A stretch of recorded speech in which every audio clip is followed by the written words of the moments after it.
Okay, so what we're going to do today is finish up with the Beliefs of Self-Fulfilling Prophecy lecture and move on to the lecture on focus and how focus creates reality. Where did we end last time? We ended by talking about arena and other things. We talked about the model, the Dan Gilbert model, the Philip Brickman model, where after a failure or a success, there is a spike up, spike down, but then we recover.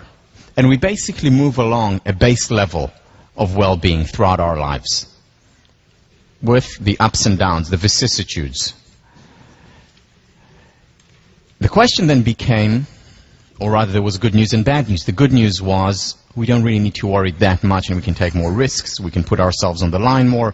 Failure usually, not all failures, but usually is just a temporary decline in our well-being level, self-esteem level, and then very quickly we jump up again. So that's the good news. The bad news is, if we're just around the same base level, why should we put any effort into our well-being? And the answer to that, and the whole course essentially is an answer to that, how can we raise that base level? One of the things is coping, putting ourselves on the line. And the reason why coping, why putting ourselves on the line yields positive results in terms of the base level of well-being going up, meaning still the ups and downs, but ups and downs looking this way as opposed to around a straight line or a parallel line, is that when we cope, we see ourselves coping, we see ourselves trying, and through self-perception theory, we derive certain conclusions about ourselves. Oh, I must be courageous. Oh, I must be a person who has high self-esteem. Oh, I must be a person who has a strong desire to succeed, and so on and so on. And then we derive conclusions about ourselves in the same way that we derive conclusions about other people. That is self-perception theory. The second reason is that once we start failing more often, we realize that actually it's not that bad. It's not what we make it out to be. The pain that in our minds we associate with failure is far greater than the actual pain of failure when that comes. Maybe not initially when it happens, but after a while. And then we recover again and we see, oh, I can deal with it. I must be a person with resilience. And finally, there is more success as a result of coping. Learn to fail or fail to learn. There is no other way to succeed. So what I want to move on to now and just finish up on is, how do we become more of an optimist? So we talked about the virtues. We talked about longevity. People who are optimistic actually live longer. We talked about higher levels of success, higher levels of happiness, more likely to overcome depression. People who are optimistic are 8 times less likely to be depressed. They're much more likely to be happy. And again, optimism as an interpretation style, not as a Pollyannish feel-good kind of approach. So how do we become more of an optimist? And I want to talk about 3 techniques. First is to take action, to just do it, to put ourselves on the line. Second, I'm going to talk about the power of imagination, visualization. Many of you are familiar with it, especially athletes, as a technique, so we'll talk about that technique. And finally, cognitive therapy, which, at least according to research, is the most successful, most effective therapeutic intervention out there today. So we'll talk about some of the basics and summarize those. So let me begin with action. This is based on research by Albert Bandura. You read about self-efficacy. His concept, basically the idea of having strong beliefs, and he just made it more academic, more scientific, and researched it for many years. And we talked about the many benefits of self-efficacy. What Bandura is coming out against in much of his work is what has become known as the self-esteem movement, or he's coming against what has become known as the feel-good movement. All right, so tell a child how great they are, how wonderful they are. Stand in front of a mirror every morning and tell yourself, hi gorgeous 10 times. And then you'll be more successful, your self-esteem will be higher, and you'll be more gorgeous. It doesn't work. Believe me, it doesn't work. I've tried everything. The thing, though, is that very often it actually hurts in the long term. It actually hurts self-esteem. It actually hurts the motivation of students who are constantly told you're wonderful, you're terrific, no matter what. And we'll talk about how we can be more discerning with praise, how we can praise in the right way when we talk about the work of Carol Dweck on mindset in a few weeks. But in the meantime, what Bandura showed, what Carol Dweck showed, what many others showed, was that it's not enough. Very often, it's even detrimental to just give the positive talk, the positive affirmation, whether it comes from the outside or from the inside. Maybe part of the equation, certainly can't be all. What Bandura is saying that rather than talk, we need action. We need to put hard work into whatever it is we want to be more confident about, and we need to cope. We need to put ourselves on the line. Very simple. Why? Because hard work and coping inevitably leads to success. More success, at least, than we had before when we didn't act and we didn't cope. So even if it's a little bit, that in and of itself contributes, that success contributes to our self-efficacy, to our self-confidence. And then that self-confidence in turn motivates us to work harder. We start to believe in ourselves more. Now, this is a very simple model. I mean, anyone, a 5-year-old could draw that model. However, think about the implications for our lives. Think about the implications for education. Do we just tell students constantly, you're terrific, you're wonderful, you're great?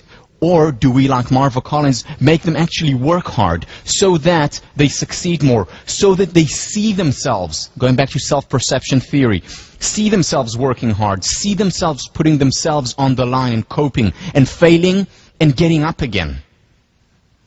It works also in a similar way to our physical immune system. When we get sick, when we get ill, our body sends antibodies and we actually become immune to whatever it is that we had. So our body becomes immunized through failure. Same on the psychological level. Failure is underrated.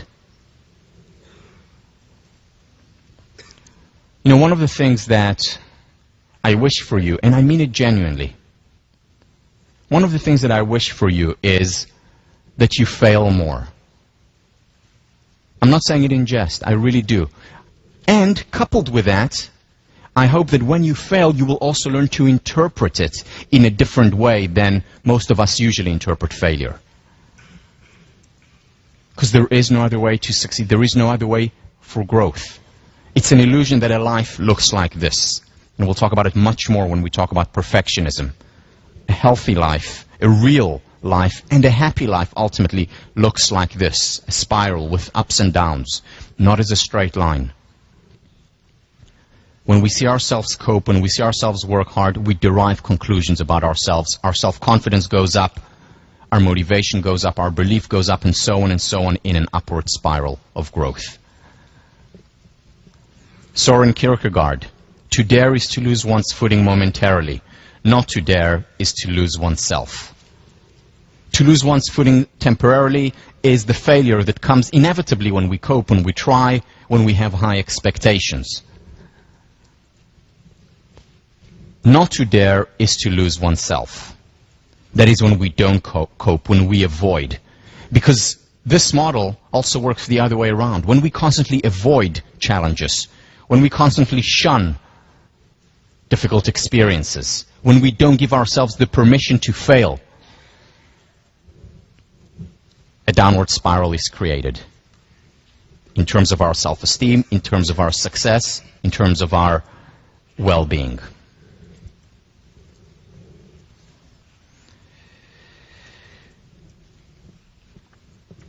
Second technique, imagining success. Now, there's one thing I want to share with you. I'm a little bit nervous about sharing it, but I'll do it anyway. Since we've opened up, I think especially last time was a real milestone in our relationship. So I'm going to tell you something, but please don't tell anyone. especially don't tell any of my clients or potential clients in the future, I get really nervous before lectures. I get very nervous. In fact, for me, whenever I stand in front of a large audience, there are butterflies in my stomach. And it's very difficult for me. When I talk about large audience, it's anything above 5. So this is a real challenge, and it's a real challenge when I talk to clients. And this has been a challenge since the day I decided that I wanted to be a teacher. And I decided that I wanted to be a teacher when I heard of Marva Collins. And I said, this is my calling. And here is what happened then. I said, how can I be a successful teacher, an effective teacher, if I get so nervous when I stand in front of an audience? And remember the 3 components of success, the secret of success? It was optimism, belief in oneself. It was passion, loving what you do. And it was hard work. So I had 2 of the 3 components. I worked extremely hard. In fact, my motto has become one that I got from Professor Richard Hackman. He was my thesis advisor as an undergrad here. And what he said, he's a phenomenal teacher, and what he says when he goes into a classroom is the following: prepare, prepare, prepare, and then be spontaneous. So I followed his advice. I read over my notes, I have all the notes written down, and then I can let go. So I prepare a lot. I have the hard work, not a problem. I have the passion. I love learning. It's the most important thing professionally in my life. But I lacked the third thing. I lacked optimism and I lacked confidence. And then I asked myself, so how can I raise this third component? Because it is an important component of well-being. Remember when the research on athletes, 56% of the variance is accounted of success is accounted for by the sense of optimism or belief in yourself. Remember the John Kotter study, 20 years longitudinal, looking at Harvard Business School graduates. One of the 2 components that differentiated the most successful from the rest, one of them was belief in themselves, confidence. It's an important component of success, and I lacked that. So what did I do? I went back and thought about what happened when I played squash, or what my coaches used to teach me, and that was visualization. And I started reading up on it, looking at the literature, and there's a lot of research on it. It actually started off centuries ago in religious practices, was brought to athletics through Eastern European athletes who would imagine themselves, say, running around the track and then standing on the podium receiving the gold medal. And more psychologists started to implement it. Salespeople use it very effectively, seeing themselves actually striking the deal, going through with it, doing it, succeeding. And that made it much more likely to come true. The question is why? What's the mechanism behind visualization? Why is it so important? Why is it so good? Why is it so effective? Why is it being used so widely and successfully? And the answer goes back to the structure of our brains. This is research done by the head of the psychology department, Professor Stephen Coslin.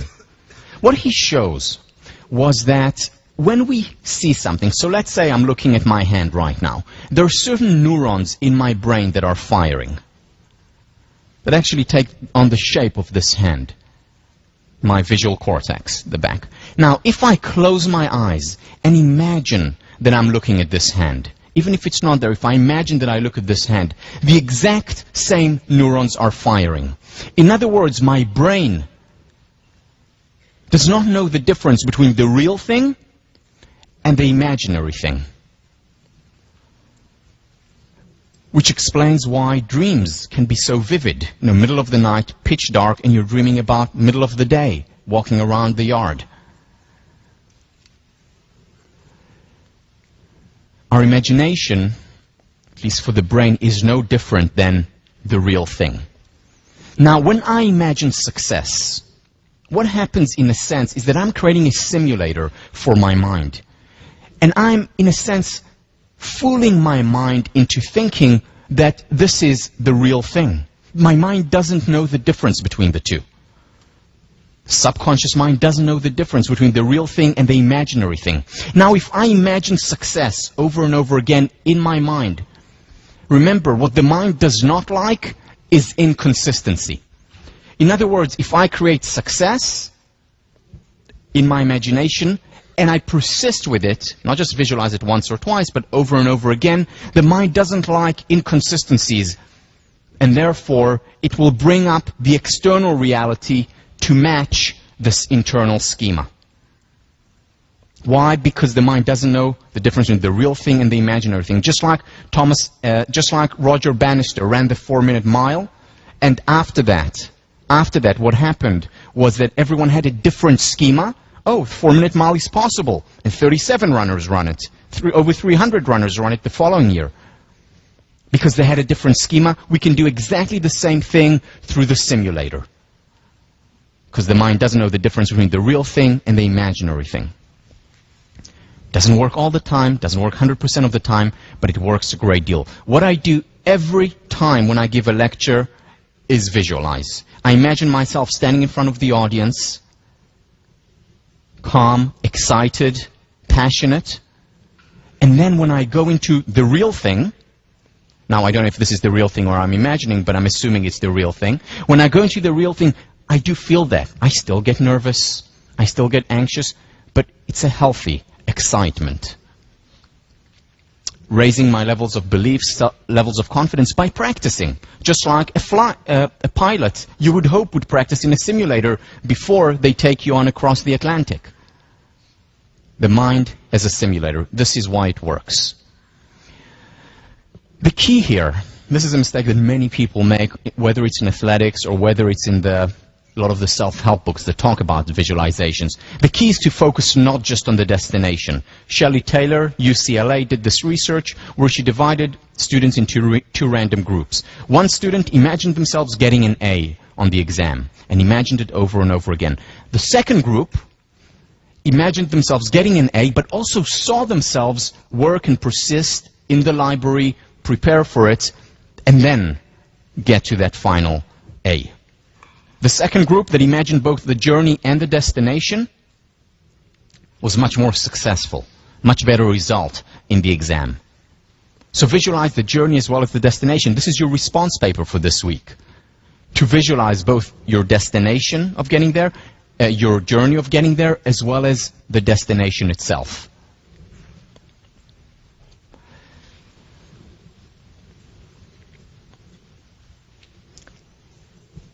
Arguably the most, or certainly one of the most influential speeches of all time was Martin Luther King's I Have a Dream. I've read this speech more than dozens of times. Why? Because beyond its beauty and its rhythm and its importance, it also captures what it means to create an image of success. Because this is what he did for this country and defined generations to come. So first of all, I want to read some excerpts from it. It is about visualizing a better future. I mean, he says it explicitly, he doesn't hide it. He says, I have a dream. I say to you today, my friends, so even though we face the difficulties of today and tomorrow, I still have a dream. It is a dream deeply rooted in the American dream. This is all about imagination. But through the imagination, he created a better reality. Look at how he talks about the process. He doesn't talk just about the outcome. We want equality at the end. He talks about how we will get to this outcome. So let me read you a couple of excerpts. This is no time to engage in the luxury of cooling off or to take the tranquilizing drug of gradualism. How beautiful. I mean, what he's saying here is, let's not just sit around and wait and imagine that things will happen. Let's do something. Let's also have a process. And he says this explicitly. In the process of gaining our rightful place, we must not be guilty of wrongful deeds. So here he's talking about advice, of suggestions, advice, what we should and shouldn't do along the way. We must forever conduct our struggle on the high plane of dignity and discipline. We must not allow our creative protest to degenerate into physical violence. He's describing a process. Again and again, we must rise to the majestic heights of meeting physical force with soul force. Another thing that we need to do when we imagine success is to make it as real as possible by involving as many senses as we can. Why? Because the more senses we can imagine, the more our mind is fooled to believe that it's the real thing. Once again, Martin Luther King does this beautifully. Let me read you a few excerpts. We will not be satisfied until justice rolls down like waters and righteousness like a mighty stream. I mean, you can feel the water. You can feel that stream. You can see it. You can visualize it.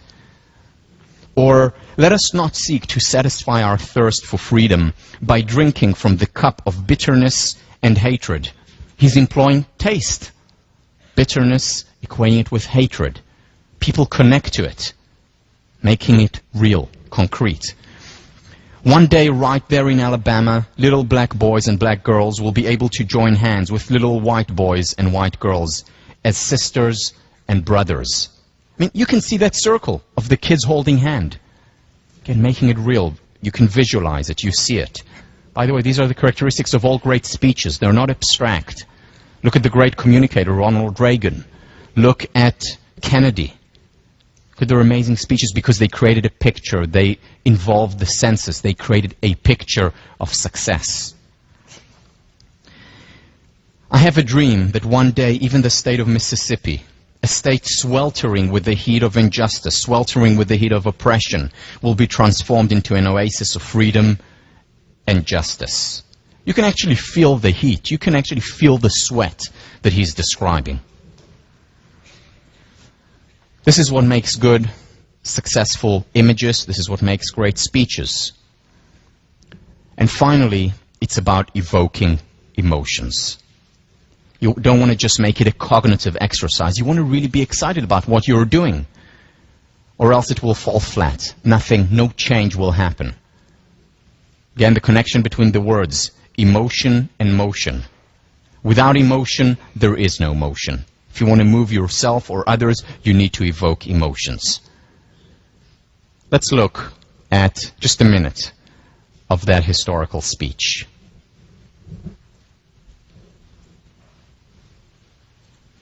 From every mountainside, let freedom ring, and if America is to be a great nation, this must become true.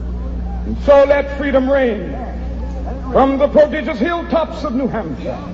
Let freedom ring from the mighty mountains of New York. Let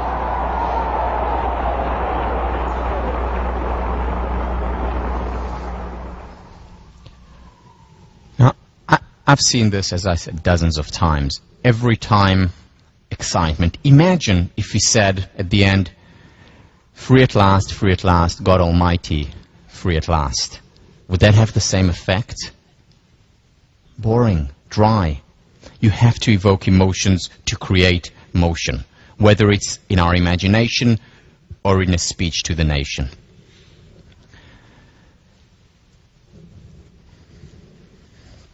Another technique that I'd like to talk about, the third technique. So the first one was work. Put yourself on the line. Cope. Invest. The second, use your imagination. Use the simulator that you have right here. One of the most, if not the most powerful simulator we know of. The third is cognitive therapy. Cognitive therapy has been used very successfully over the last over 40 years. Marty Seligman was one of the founders of the cognitive therapy approach. He studied with Beck, who was the official founder of this technique and this approach. And what cognitive therapy is about is the following. Its basic premise is that thoughts drive emotion. So, for example, there is an external event.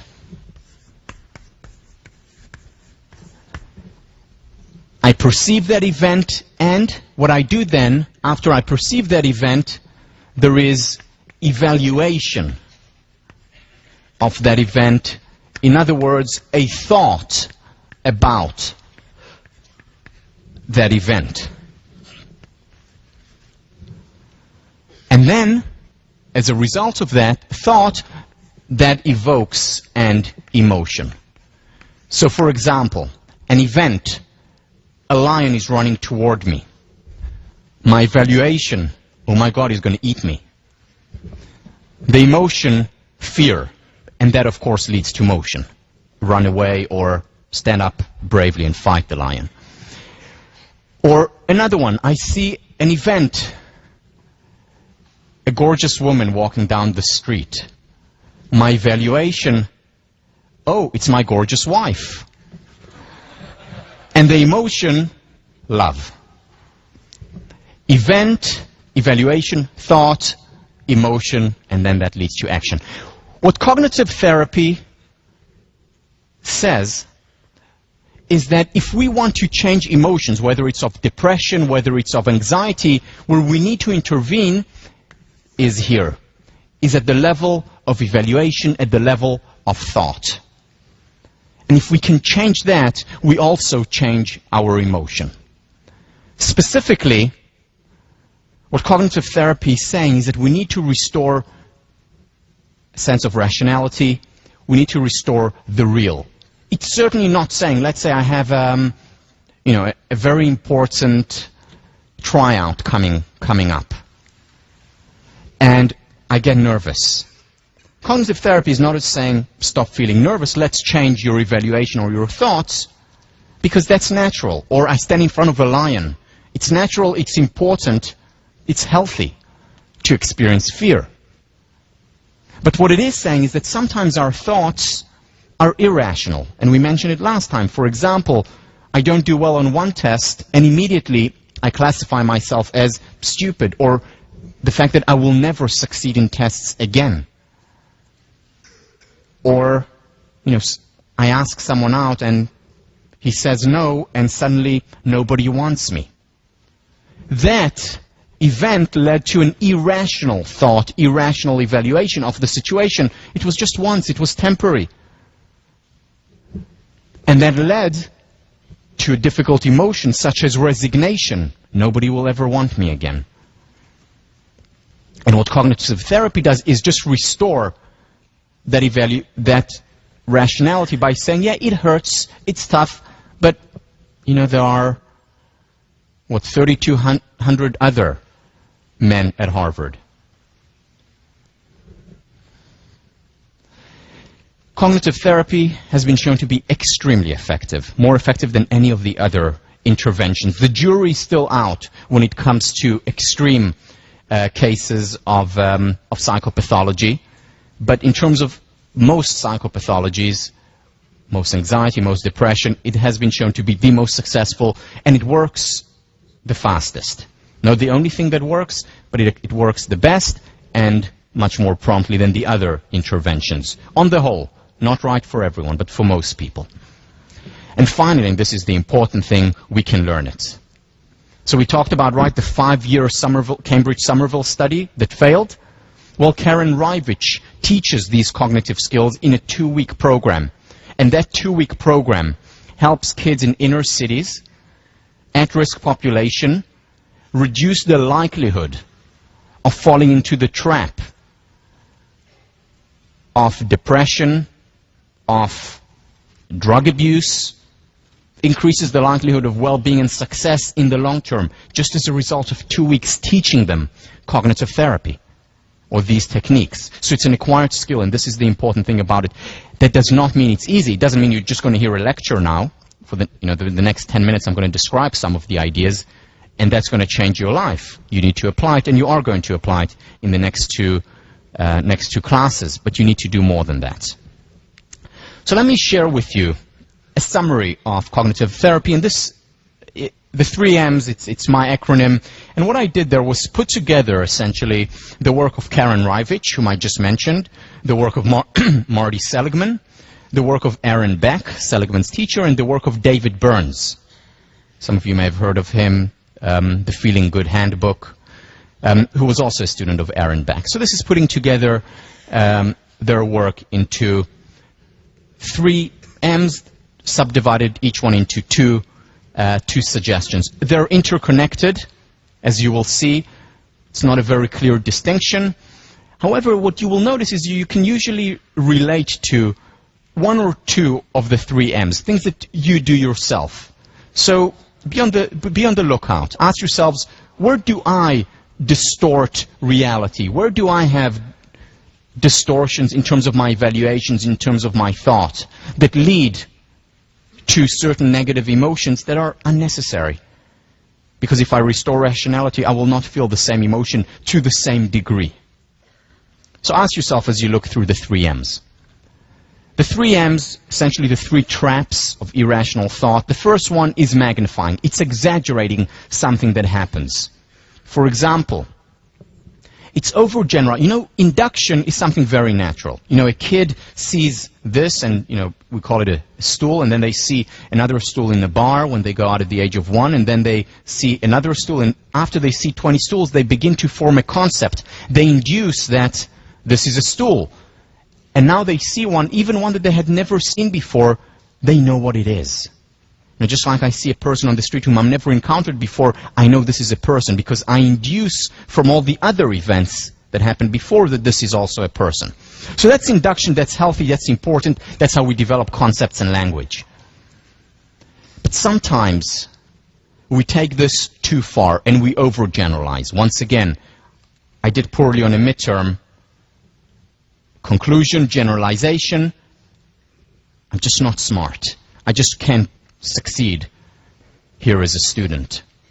Overgeneralization, the evaluation, the thought, irrational. Or, he just said no to me. Everyone's going to say no. Instead of being realistic and saying, wow, just look around, there are so many wonderful, sensitive, and caring men in 1504.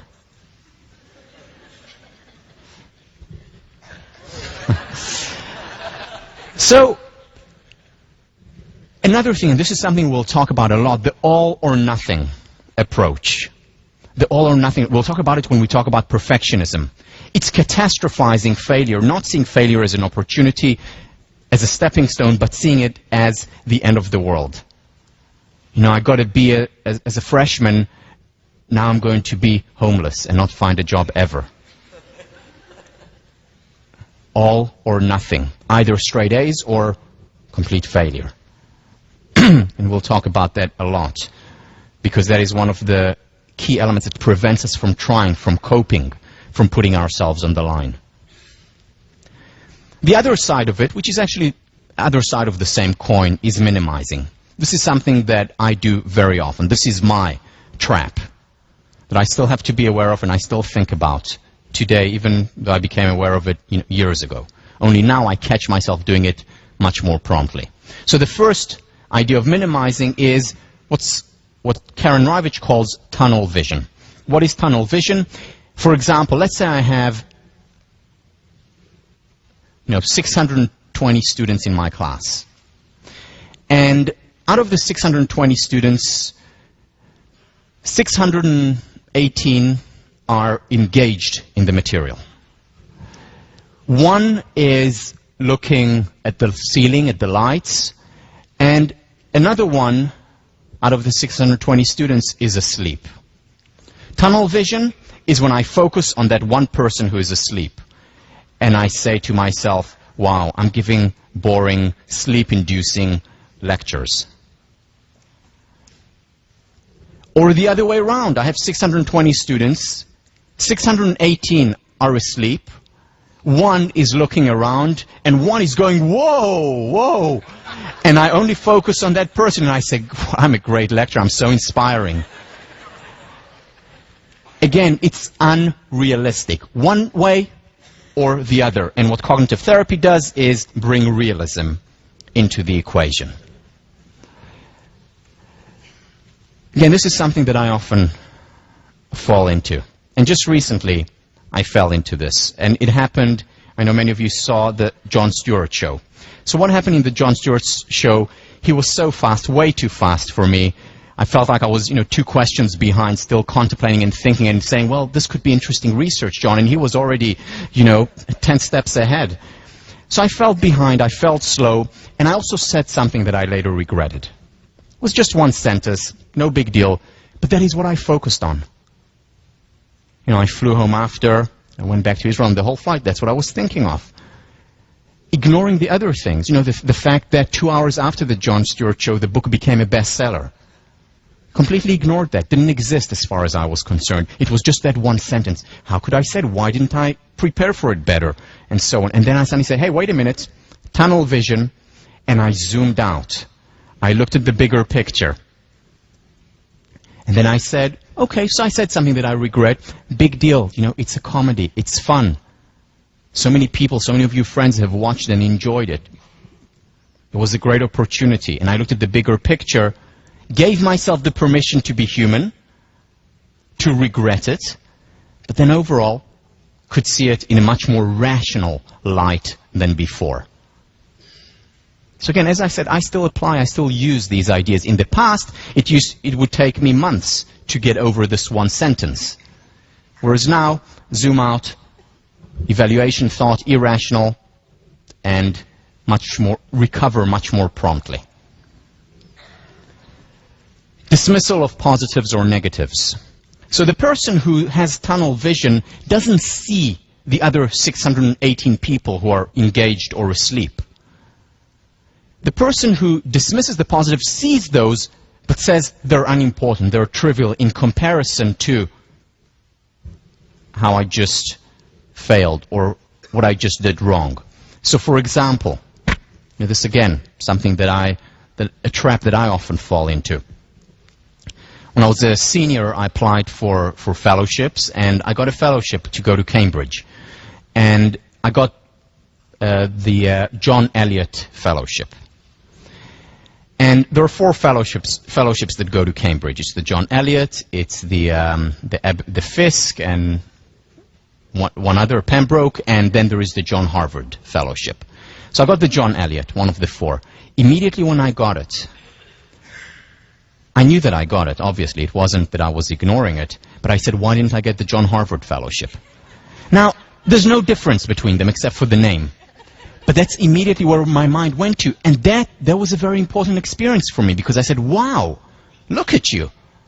And that's when I started to recognize the importance and the power of our evaluation and how that can determine and even ruin what should have been a celebration. But once we recognize it, once we understand it, we can dispute it. We can challenge it. We can reframe it. And see the positive as well. Again, all it's saying, cognitive therapy, is let's be real. Making up or fabricating, the third M. This is when we create something ex nihilo, from nothing. So for example, we personalize it or we blame. We see this very often, with people who are abused. So an abused wife would very often say, it's my doing, it's my fault, I'm not behaving appropriately. Instead of rationally saying, this guy is abusive, I'm out of here. That's irrational personalization. It can also be the other way around. I just did poorly on an exam and I blame my boyfriend or girlfriend for it. That's also unrealistic. I need to take responsibility. Again, remember Nathaniel Branden, no one is coming. Take responsibility rather than blame. One of the key ideas that Marva Collins communicates to her students. So again, it's not going to the personalization, over-personalizing or over-blaming. It's being real. And finally, emotional reasoning. I'm envious, therefore I must be a bad person. Or I'm experiencing danger before a tryout, therefore it must be dangerous. Taking an emotion and making it into reality, whereas instead of understanding, an emotion is an emotion. It doesn't necessarily capture reality. It is my evaluation of reality. Or I'm extremely scared of failing, and therefore it means that failing is really dangerous. Well, in fact, it's not. I'll get back up again very quickly. So it's having the correct evaluation, correcting for the trap, correcting for these errors. Or feeling that I'm second rate, that I'm no good in psychology or math. And because I feel that, my evaluation of it is, well, I must really be second-rate and no good. Instead of having the rational belief of, well, let me try out, let me see how things go, correcting the distortions. The key, once again, is to get real. How do we get real? Through the questions that we ask. I'm going to give you just a few examples here. You're going to practice with those on your own, but here are just some of them. First of all, is my conclusion tied to reality? Second, is it rational? They're interconnected. Am I ignoring something important? Like the fact that, the book did well afterwards, like the fact that there are other cool guys in 1504, and so on. What important evidence do I still need to take into consideration? This is about disputing. It's evidence. It's get real. Look out. Don't just zoom in on the geometric shapes. There are also children on the bus. And this is what questions do. They open us up. They open our vision. And they create a new reality. What am I magnifying? What am I minimizing? Am I falling into one of the traps? Am I ignoring anything that is going well? Am I ignoring anything that is not going well? It's not about Pollyanna feel-good at all costs. It's about being tied to reality. And finally, let me zoom out. What is the big picture?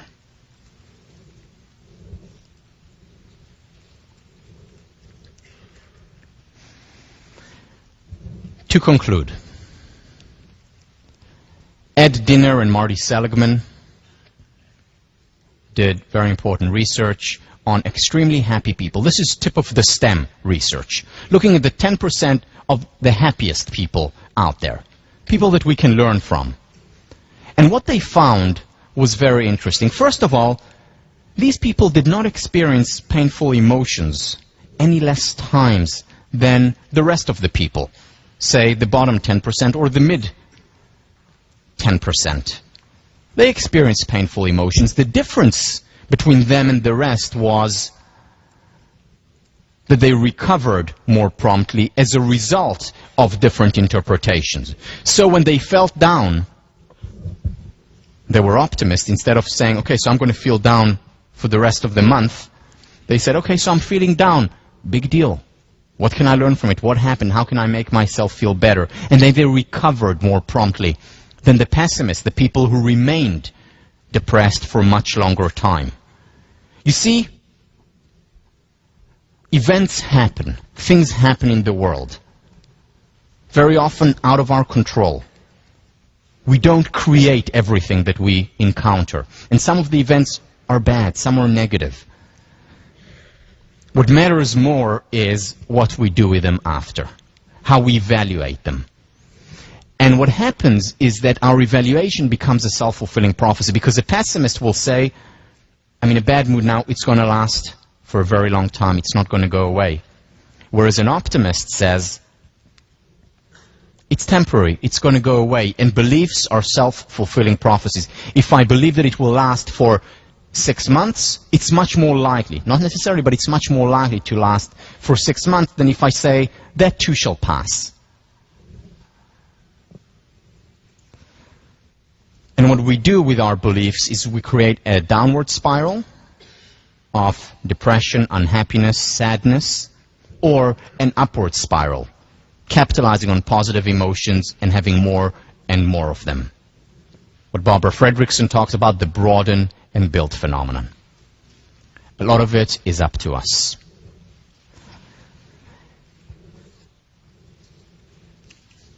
There are no shortcuts. There are no easy steps to well-being, to success, to high levels of belief in ourselves. It takes work, it takes effort, whether it's work visualizing, whether it's hard work and coping, or whether it's work learning to dispute irrational thoughts. And it's not enough to just understand it once and then we're all set, we're inoculated for the rest of our lives. If we wanted to continue working, we have to continue working at it. Let me move on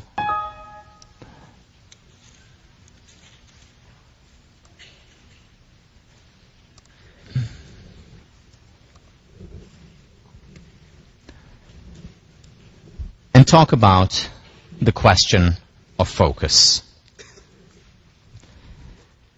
Because just like if we focus on specific element of an event or not makes a difference, it applies on the macro level to our entire life. What I'm going to do now is elaborate, go at higher level of the spiral of understanding and learning of something that we've talked about time and again. Ed Diner, who's also, whom I just mentioned his research, he's also the first president of the International Positive Psychology Association. He's from Illinois. After years of research, concludes, it appears that the way people perceive the world is much more important to happiness than objective circumstances. Now, if you think about it, that makes a lot of sense. We know a lot of people who seemingly have everything, whether it's wealth, whether it's wonderful friends and family, all their dreams have come true, and they're still miserable, where there are people who have very little, who have experienced hardship after hardship, and who never cease to celebrate life. Then there are people who have everything going for them and really appreciate it, don't take it for granted, and are happy. And then there are people who don't have much and never cease to complain. In other words, it's not just the internal, it's not just the external that matters. What matters more is the internal. Happiness is not contingent on our status or the state of our bank account. It's much more dependent on our state of mind, on what we choose to focus on. Because our emotions are determined by external circumstances as well as internal.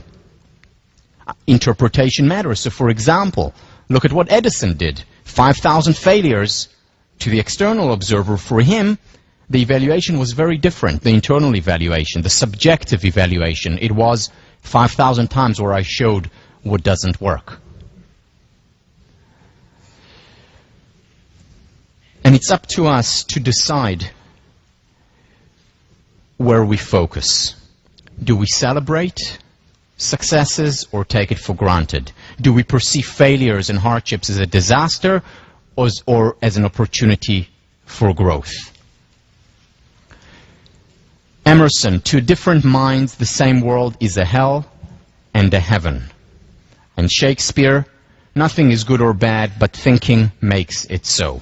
Now, I don't 100% agree with Shakespeare, but he is to a great extent right. A person in Darfur is living in hell. And it's very difficult to reframe and to derive and to look at the positive in that situation. Same for a person living in a concentration camp. So there are external circumstances that matter. A homeless person, you know, if you give them enough money for a home, for food, for basic education, of course will become happier because of a change in external circumstances. However, beyond the basic needs, beyond the basic freedoms, it is mostly about how we perceive reality, and we're able to make it into a heaven or hell. Let's do an exercise that will capture this idea of focus creating reality. So I have a question for you. How many geometric shapes do you... Unfortunately, it's a great exercise, but it only works once.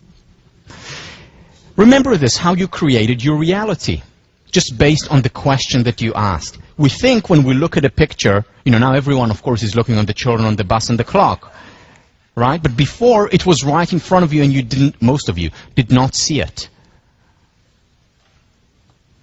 Because it is a question of focus. Very often we complain about life and we say, you know, things are terrible and awful, not realizing that we're the cause of it. Either by imagining it and then beliefs become self-fulfilling prophecies, or because we just focus on what is not working. And once again, this does not mean that there are no objective, terrible circumstances out there. But to a great extent, we co-create our reality. Now, one of the students who was in 1504 2 years ago recommended this book to me, Way of the Peaceful Warrior. And it's a wonderful book. I just started reading it. And there's a movie on it, right? I just started reading it yesterday, and I came across this Now, coincidentally, this parable, so I want to read it to you. It's a story that Dan Millman, the author, tells. I met him on a construction site in the Midwest. When the lunch whistle blew, all the workers would sit down together to eat. And every day, Sam would open his lunch pail and start to complain. Son of a gun, he'd cry. Not peanut butter and jelly sandwich again. I hate peanut butter and jelly. He whined about his peanut butter and jelly sandwiches day after day after day, until one of the guys on the work crew finally said, Sam, if you hate peanut butter and jelly so much, why don't you just tell your old lady to make you something different? What do you mean, my old lady? Sam replied. I'm not married. I make my own sandwiches. Now, you know, very often we make our own sandwiches and we don't even notice it. Because the questions that we ask determine our reality. A peanut butter sandwich, or geometric shapes, or children on the bus, or salami, whatever it is. We very often create our own reality. And if we understand this, we can transform, change the way that we perceive, change our focus, change our questions.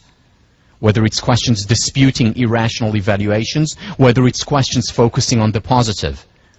And the questions create a new reality.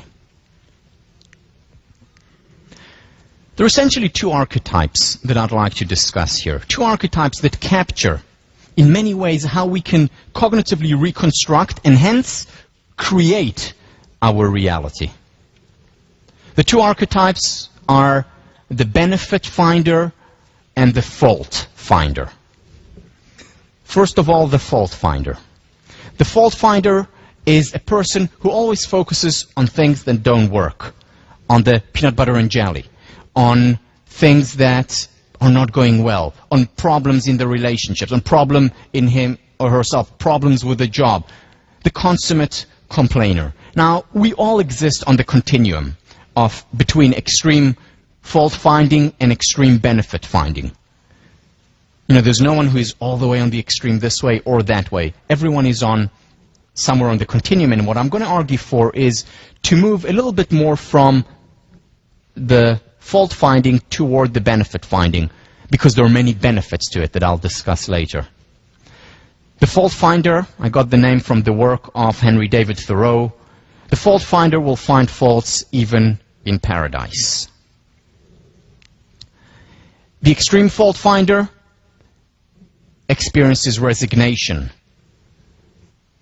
learned helplessness.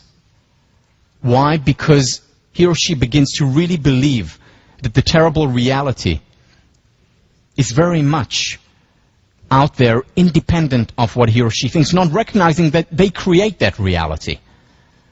They begin to believe that no matter what they do, no matter what job they find, they have a terrible boss. No matter what partner they have, they're always awful and inconsiderate. No matter what restaurant they go to, the service is always awful. And they always keep on getting the same peanut butter and jelly sandwich that they made for themselves. And they resigned to the reality, and that becomes a self-fulfilling prophecy, of course, their existence. A fault finder makes lemonade out of lemons. Sorry, makes lemon out of lemonade. The benefit finder, research Julian Bauer, now at UCLA. The benefit finder is the opposite, focuses on what works.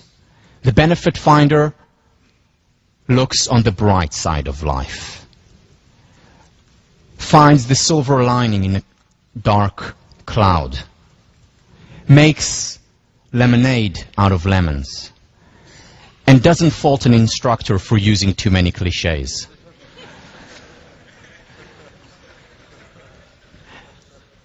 The benefit finder finds the miracle in the common. Ralph Waldo Emerson, a consummate benefit finder, focusing on the positive, on what works.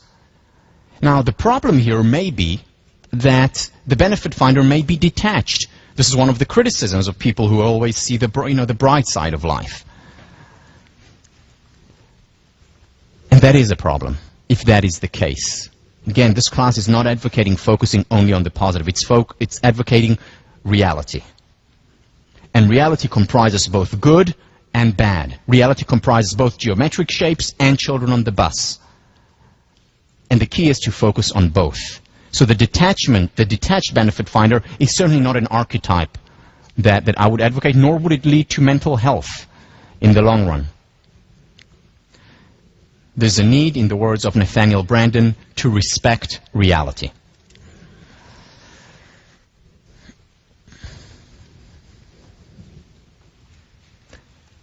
We don't create reality simply by the focus. However, we are co-creators. Let me read you extensively from William James. Now, however fixed these elements of reality may be, we still have a certain freedom in our dealings with them. Take our sensations. That they are is undoubtedly beyond our control.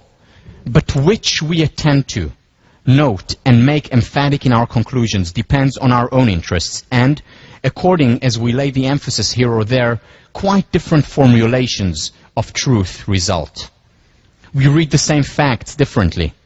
Waterloo, with the same fixed details, spells a victory for an Englishman. For a Frenchman, it spells defeat.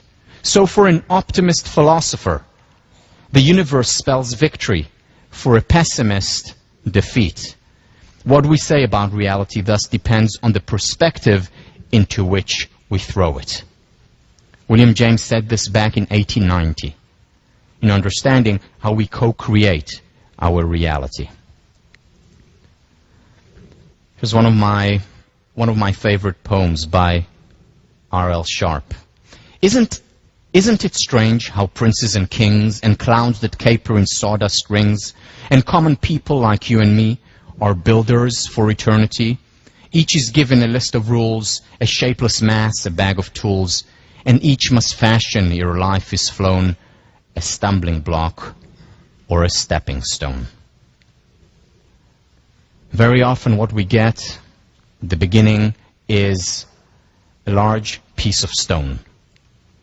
What do we do with it? Do we create it into a beautiful David, chipping away the excess stone, or is it a barrier to our success? And very often it is up to us as we co-create our reality. The stone is there. We're not responsible for it, but what we do with it, we are responsible for.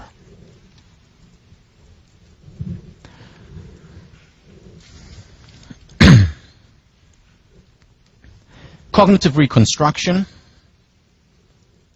is about learning to interpret things optimistically. In other words, in a positive light. Anne Harbison, colleague of mine, used to teach also with Philip Stone, said that never let a good crisis go to waste. Crises have the potential for growth. One of the books that we'll talk about when we talk about relationships is Passionate Marriage by David Schnark, who talks about crucibles in marriage. And what he says is that the thriving relationships are relationships not that have been, all fine and dandy for years. These usually fail after a while. But the relationships that go through crucibles, that have crises, disagreements, and then thesis, antithesis, and then there is a synthesis. Then there is growth as a result of these hardships. And he says that there is no other way. Again, learn to fail or fail to learn. There is no other way for a long-term success of a relationship. A relationship cannot look like this. It has to have the ups and downs. Never let a good crisis in a relationship go to waste. That doesn't mean that every crisis needs to be resolved, and there are some that could end and should end a relationship. But most crises can be solved and need to be dealt with. Same on an individual level. Work by Warren Bennis, she's from USC, taught for a few years here at the business school, has identified the leading leaders, whether it's young ones, whom he called the geeks, the 30-year-olds, or the old ones, the geezers, he called them. He has a book called Geeks and Geezers, where he talks about the differences between the two leadership styles, approaches, passions, interests, and there are numerous differences. For example, the geeks, the young ones, talk about work-life balance. The geezers don't know what he means by that. It was usually he, a man, worked while the woman took care of the family and the man. So that was for the geezers, for the older generation. The younger generation, they talk about work-life balance and how they can incorporate all the elements of their lives. There are, of course, many more women in the geeks than the geezers. Numerous differences among the generation. One similarity. All the great leaders, whether they were 30-year-old or 85 years old, all of them had been through very rough crucibles and lived to tell the tale. Now, most people go through crucibles, but there are certain people who are able to find benefit in these crucibles and grow as a result. Never let a good crisis go to waste, whether it's professionally, whether it's interpersonally, whether it's intrapersonally, in terms of what you're experiencing. About 4 years ago or 5 years ago, when I was still a resident tutor in Leverett House, we had one of these pre-business events where we talked about the upcoming year and the recruiting and so on. That particular year was a terrible year. Goldman Sachs was laying off, wasn't recruiting on campus. Credit Suisse, First Boston, they were laying off as well. Deutsche Bank, first time in its history, was laying off employees. Really bad market. And we talked about this. Each of us gave a spiel about the market and what they can do. Very, very somber presentation. And then one of my students, Shane Fitzcoy, was a senior then, was sitting there, had studied positive psychology there, put up his hand and said, Tal, you portrayed a very pessimistic and negative picture, but as the teacher of positive psychology, can you maybe shed some optimism here? And, a few chuckles in the audience and then silence. And everyone is looking at me and I don't know what to say. And my immediate reaction was to say, well, Shane, things happen for the best. Exactly. And then, just before it came out of my mouth, I thought to myself, actually, I don't believe that. I don't believe that things happen for the best. But while I don't believe that things happen for the best, I do believe that some people are able to make the best of things that happen. And there's a very big difference here. Because when I say, I'm not happy about what just happened here, I don't like it, I much rather have the market be a good market, where people are hiring, where they'll come to me on a silver platter and offer me a job. Of course, I would much rather have that. So things don't happen for the best necessarily. But there are some people who accept the situation and then are able to make the best of it. The same with any crisis. Do you think the leaders, whether the 80 and 90-year-olds, invited those crucibles into their lives, wanted these crucibles to happen? Do you think partners go into a relationship and say, let's look for that crucible, let's really fight so that we can have a healthy relationship? Of course not. But when it happens, that's when they make the best of it. Stuff happens. And we can either let it pollute or make fertilizer out of it. I want to show you an example, once again, of a leader who is a consummate benefit finder.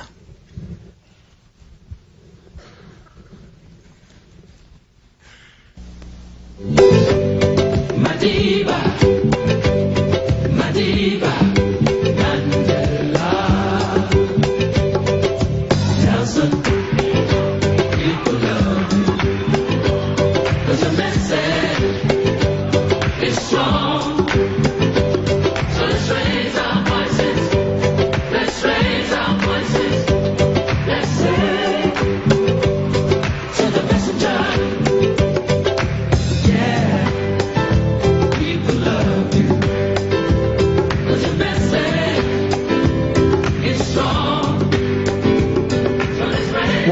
We are honored to be talking with Nelson Mandela, the former president of South Africa, whose unshakable courage, his faith and integrity have inspired millions to see what is possible in their own lives. I've had the pleasure, the honor of meeting Mr. Mandela on a couple of occasions before, and I will tell you, to be in his presence is really, to be in your presence is like being in the presence of royalty and grace at the same time.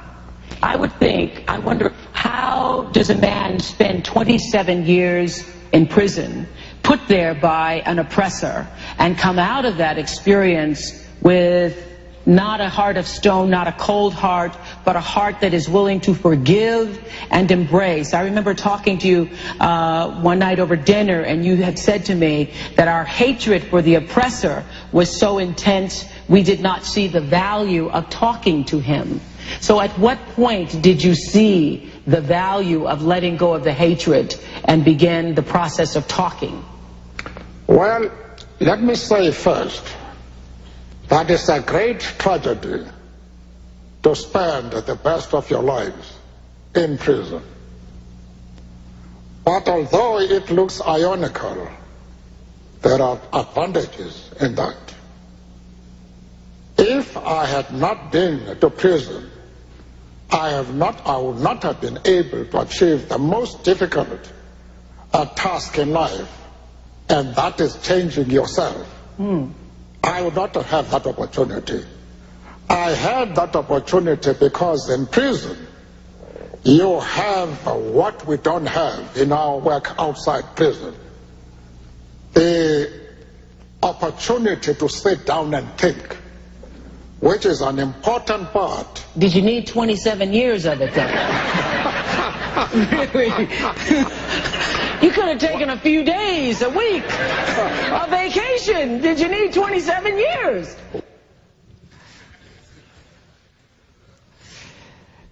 Now, did it happen for the best that he spent 27 years of his life? Certainly when he experienced it, it was painful, it was awful, but he was able to transform this.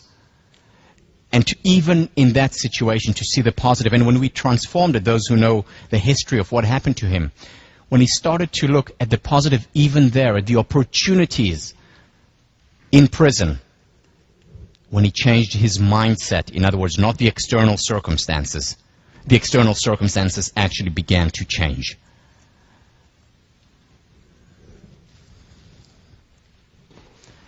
Another benefit finder.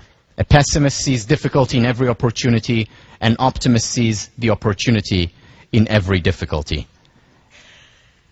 And you don't want to argue with him.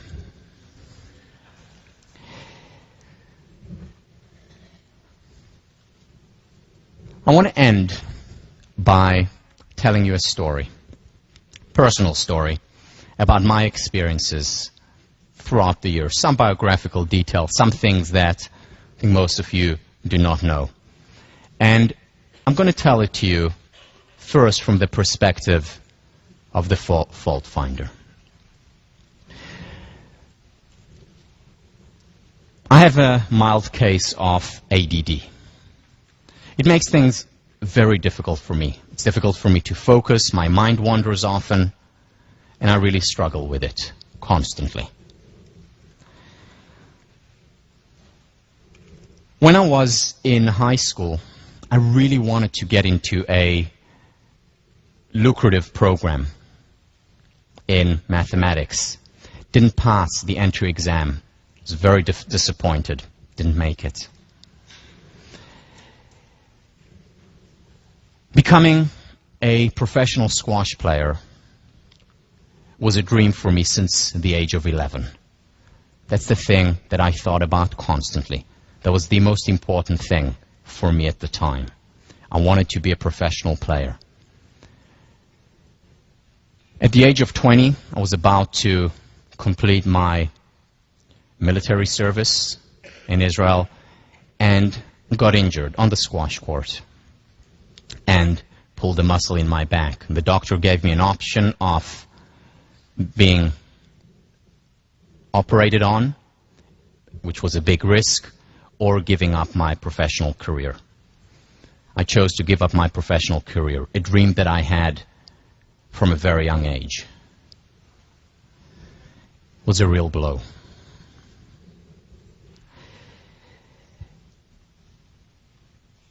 I went to Cambridge after graduating from Harvard, and I enrolled in a PhD program. I was the only student in my PhD program to fail. I was thrown out of the program. It was humiliating. It seemed like a waste of a year because I didn't even get a master's degree. It was a real tough experience. At Harvard, as a graduate student, I took, with all the other students, my qualifying general exams. Out of all the graduate students who took that exam, I was the only one who failed it. Once again, a real humiliating experience. Walking around William James, and everyone knows the results, was tough. Not only that, I was given the provisional option of staying in the program. And they said to me, not only do you need to pass next year's exam when you take it with the next class, you have to pass it with flying colors or you're out. So while the rest of the students were working on their dissertations, writing, almost graduating, I had to go back to the basics and go over the whole material again.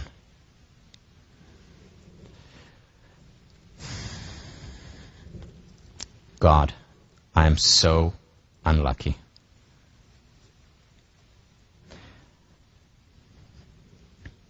I want to share with you some biographical facts about my life. You know, I have a mild case of ADD, which is great. You know why? Because it actually forces me to only study things that I love, things that I care about, because anything else, my concentration just goes away. So it's like I have an internal mechanism that forces me to focus on the ultimate currency, on things that make me happy. And I only study things that I'm passionate about. It's wonderful.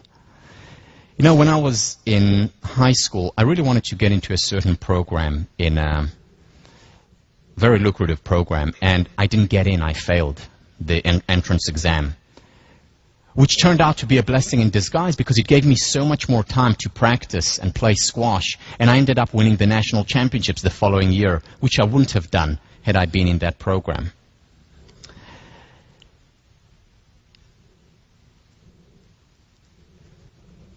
When I was at the University of Cambridge, I was in a PhD program, and I was the only one in my class, and as far as I know, the only one in years to be thrown out of the program.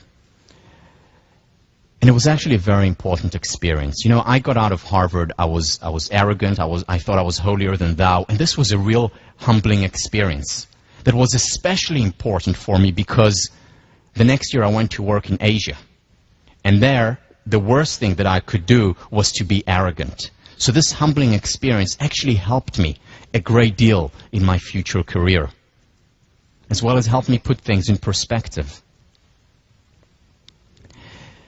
When I came to Harvard, I was the only one in my program to fail the general qualifying exams. It was a hard blow, it was difficult,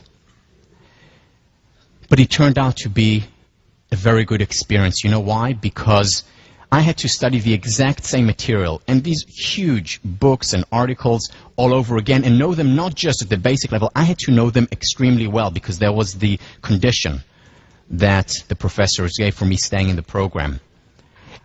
And it was so good because I learned the material so well that I know social psychology today probably better than anyone I know. And that helps me a great deal. It helped me a great deal in putting together this course, 1504. And there is no place I would rather be than here. God, I am so lucky.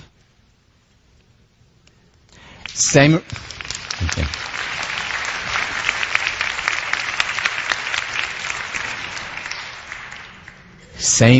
reality, different interpretations. Just remember, much of what we experience, we co-create. See you next week.